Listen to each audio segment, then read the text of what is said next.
Karibu sana kwenye somo letu la leo. Ni somo zuri sana na hongera kwa kuweza kunifuatilia. Mungu akubariki sana. Leo tutaenda kuangalia namna ambayo una uwezo wa kufanya ili uweze kutengeneza mawazo ambayo ni sahihi, uweze kutengeneza mawazo bora. Tumezungukwa na dunia ambayo ina mambo mengi sana, na yote hayo yametokea kwa sababu kuna watu fulani waliwaza. Unachokiona leo hii duniani, basi ni kwa sababu kuna mtu fulani ambaye alifikiri, aliwaza hicho kitu. Unapoona gari, kuna mtu ambaye aliwaza kutengeneza gari. Unapoona ndege inaruka angani, basi kuna mtu ambaye aliwaza kutengeneza ndege. Unapokaa kwenye kiti, kuna mtu ambaye aliwaza kutengeneza kiti. Unapovaa nguo, kuna mtu ambaye aliwaza kuhusu mavazi. Lakini tunasema kwamba asilimia kubwa wewe ni matokeo ya unachokiwaza. Kwa nikitaka niangalie wewe unawaza nini, na angalia nini unafanya, kwa sababu haiwezekani uweze kufanya kitu ambacho hauna mawazo nacho. Kwa ni lazima uweze kukiwaza kwanza kitu, na ndipo uende katika action, ambapo ni sehemu ya pili. Kwa wewe ni matokeo ya kila ambacho unakiwaza. Sasa kama unawaza vibaya, manake ni lazima utakuwa unafanya mambo mabaya kila siku.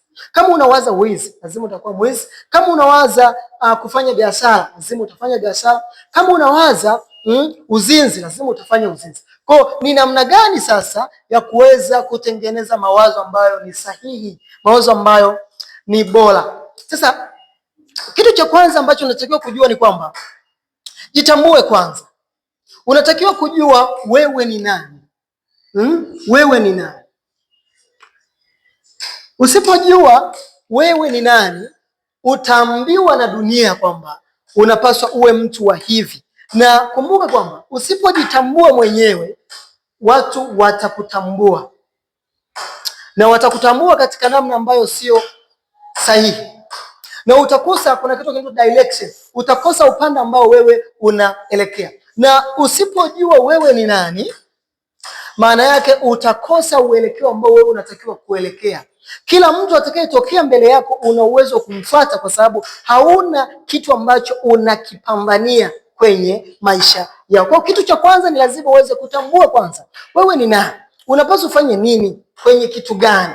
Basi hapo ndipo ni sehemu ya kwanza kabisa ambayo unatakiwa ujitafakari. Wewe ni nani, unafanya nini, na kwa nini unafanya? Je, wewe umeitwa kufanya hicho kitu na unaelekea upande gani? Usipojua hayo yote, unatakiwa kukaa chini uweze kujitafakari, na hii inaitwa ni battle of identity. Ni lazima uweze kujifahamu na kujitambua kwamba wewe ni nani na umeletwa kufanya nini. Lakini kitu cha pili ambacho unatakiwa kukifanya ili uweze kutengeneza mawazo bora na sahihi, unatakiwa kutenganisha kati ya vitu viwili, maamuzi na hisia. Usiwe unatoa maamuzi ambayo yamebezi kwenye hisia. Ukiwa na hisia, hutakiwi kuweza kutoa maamuzi ya aina yoyote. Aidha, ukiwa una hasira, hautakiwi kutoa maamuzi ya aina yoyote. Ukiwa na furaha, basi hutakiwi kutoa maamuzi ya aina yoyote, kwa sababu kinachotoka pale sio wewe. Akili haijatafakari kwa namna yoyote, bali ni hisia ambazo zimekudrive wewe kuweza kuamua. Sasa unapokuwa una uwezo wa kutenganisha kati ya feeling pamoja na maamuzi, basi itakufanya wewe uweze kutengeneza mawazo ambayo ni bora sana sana. Kwa hiyo usiwe unapenda kuamua pale unapokuwa moodless, au pale ambapo utakuwa na mood ambayo ni nzuri zaidi. Lakini pia cha tatu, kaa na watu wenye mawazo chanya. Tunasema hii ni law of induction. Ni kwamba utakapokaa karibu na watu ambao wanawaza positive, wanawaza chanya, utajikuta na wewe unawaza chanya. Na hii ipo wazi sana. Ni kwamba wewe ni zao la marafiki zako watano ambao wanakuzunguka kwenye kila kitu. Nikitaka nijue uchumi wako kwamba ni shingapi, naweza nikaangalia marafiki zako watano ambao wanakuzunguka, average ya uchumi wao, basi nitapata uchumi wako. Kwa watu ambao wamekuzunguka, ndio wanadetermine wewe unaenda kuwa wa namna gani.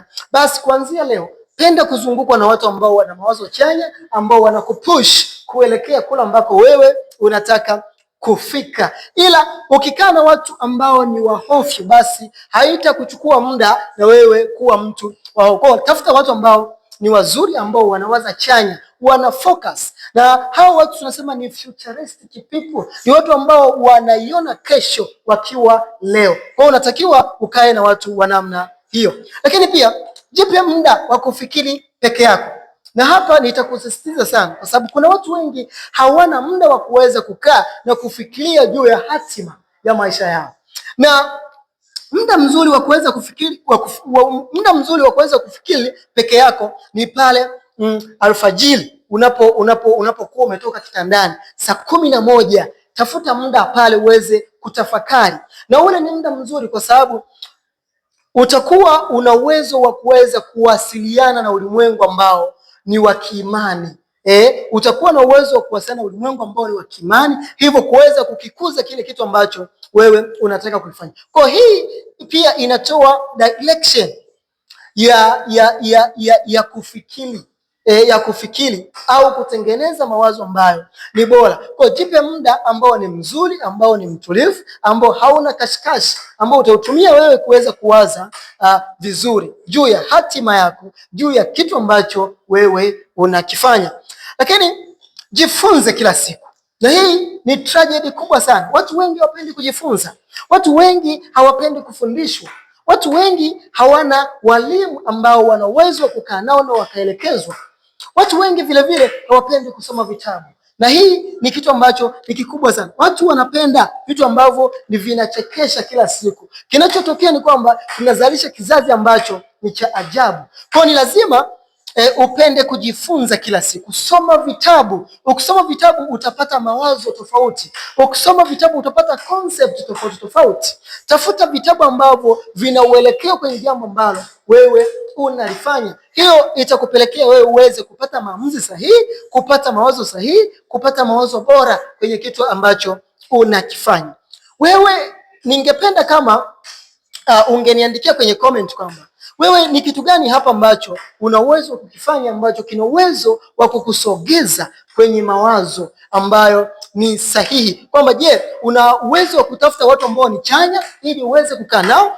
Je, una uwezo wa kuwa unaamka peke yako na uwezo na ukafikiri juu ya hatima ya maisha yako? Je, una uwezo wa kuanza kujifunza kila siku? Aidha uchague mtu ambao utakuwa unamsikiliza kila siku asubuhi na jioni, au kitabu fulani ambacho utakuwa unakisoma.